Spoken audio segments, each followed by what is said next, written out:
Hello everyone, it's Emma and welcome back to my channel. Today is a fun video.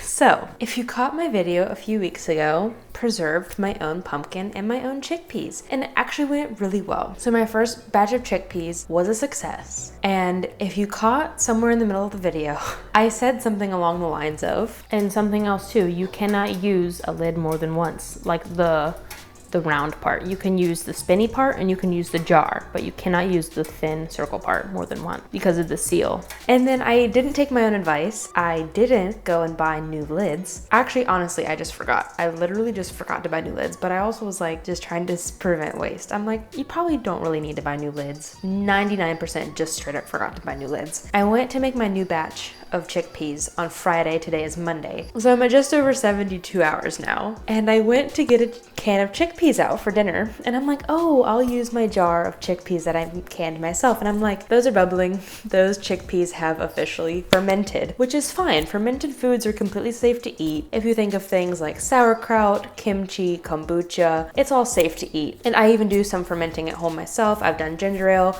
I've actually got kombucha up there. I've got apple cider vinegar behind my microwave. I do fermenting myself. I was really scared to open it. I honestly thought it was gonna explode because I've had explosion accidents before with kombucha. Can you hear that?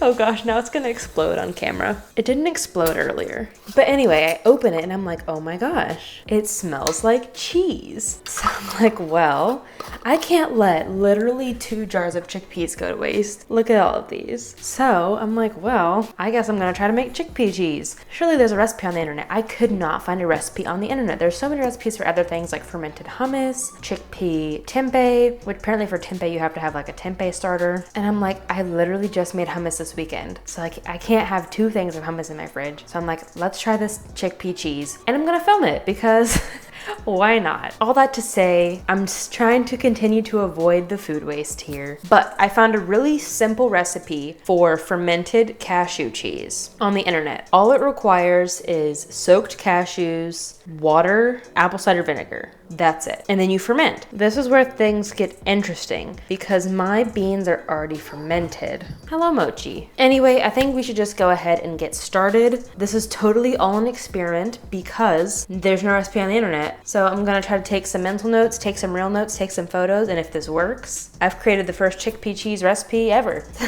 So let's just get going.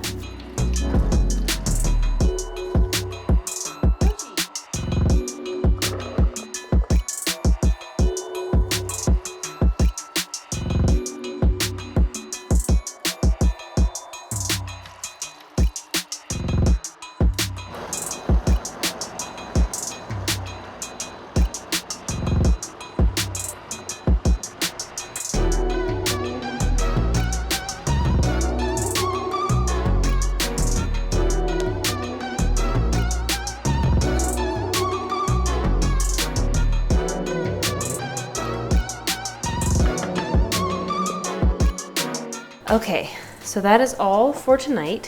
Here's my cheese, maybe? Who knows? It might still turn out to be fermented hummus. It might be an epic fail. So as I was blending it, actually, I think it might actually end up being a fail because there's not really much fat. Beans are mostly protein. And since cashews are mostly fat and I was following a cashew recipe, I can see why this will be a fail. We'll see though. I'm gonna put a cloth on it. I'm gonna put it in a dark space. I'm gonna continue to follow the recipe, though I'm a lot more scared than I was 20 minutes ago. Nonetheless, I'm gonna keep going. Leave your mixture to ferment in a cool to dark place, 12 to 36 hours, 48 max. I'm scared. I guess I'll check it in the morning and then I'll check it again after I get home from work and I'll let you know how it goes. So stay tuned. I'm back. It has been, let's see, I finished this up around 8 p.m. We're gonna see how it looks and smells and perhaps tastes. I am very scared. Let's see. Here we go, everyone. Okay, so I can already smell it. It smells very cheesy. It looks pretty cheesy. So I'll get a spoon to show you the texture. I mean, it's not like cheese, it's more like a cheese. Okay, I'm gonna get a cracker. I'm so scared. Anyway, okay, here we go. I'm so scared. We're just gonna do like literally the tiniest amount. Okay. So the recipe also said like now is the point to add mix-ins, and it definitely needs mix-ins because right now it's literally just chickpeas, fermented chickpeas and water. So while it does taste cheese-ish, it needs something. So what I'm gonna do now is I'm gonna stir in like probably 2 tablespoons of nutritional yeast and some salt because this needs some help, because I really do think it has potential to be good with crackers, like as a good cheese dip, because you know the cheese in a can, it kind of reminds me of that hummusy texture. So like those recipes are right, it definitely is like a fermented hummus, and fermented hummus is basically cheese. My speculations were correct as I was blending it. Chickpeas, beans are not fatty enough to actually be turned into a vegan cheese. Unfortunately, it has the cheese flavor, consistency is just not there. It's just not fatty enough. I would love to try to cheese experiment again one day with something fattier. I really don't want to use cashews. There's a lot of ethical concerns with cashews. If you don't know, just do a quick Google search. So if you would like me to experiment with more cheese recipes, let me know down below. Do you like to see recipes? Let me know what kind of recipes you want to see me do down below. But anyway, for the sake of time, let's go ahead and mix in some nooch and some salt. We're gonna go real cheesy, but you can totally hit it with as much nooch as you want. I'm gonna go for about a teaspoon of salt. How much oregano are we feeling? Not that much. Just for a little extra flavor. Let's give it a good try. So sorry. Stop, just stop flying. Okay, so now I'm gonna look at the recipe. Okay, so then it says, once you add your additional flavors, store in a glass jar in the fridge for up to 3 months. So if I wanted a stronger ferment, I should have done it before I added the flavors. So now it's done. I can't go back now. This is my final cheese. I definitely wouldn't call it cheese. It's cheese-y, cousin to cheese. But like you can seriously just tell by that texture. It looks like hummus. That's so much. It scares me still. I'm scared. I have no problem eating fermented foods, but home fermenting does scare me a little bit still. It does have a really nice like bite from that apple cider vinegar. I mean, I like it. It's not bad by any means. It's certainly not a cheese. I'm just quite upset for one major reason still. Let me finish this. Sunday evening, Dan and I spent making hummus. Yesterday, I discovered my fermented chickpeas. And now I have also fermented hummus, my cheese hummus.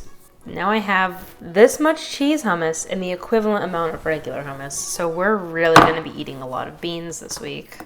That's all I have for this video. I hope that you enjoyed coming along with me on this adventure. Was this fun? Did you like this? At least I still prevented food waste, right? And then if that's the case, once I'm done with these crackers, I'm gonna make probably like my own crackers, sourdough crackers, delicious. We go through those like crazy, and then we can eat those with our hummus and our fermented hummus all week and next week. That's all I have. Thank you so much for watching. And until next time, remember that these small changes you make have a big impact in the long run. Bye guys. What is that, 72 hours? I can't do math. I need to actually get the number right because my mom made fun of me last time I did math wrong. 72. Did I say 78?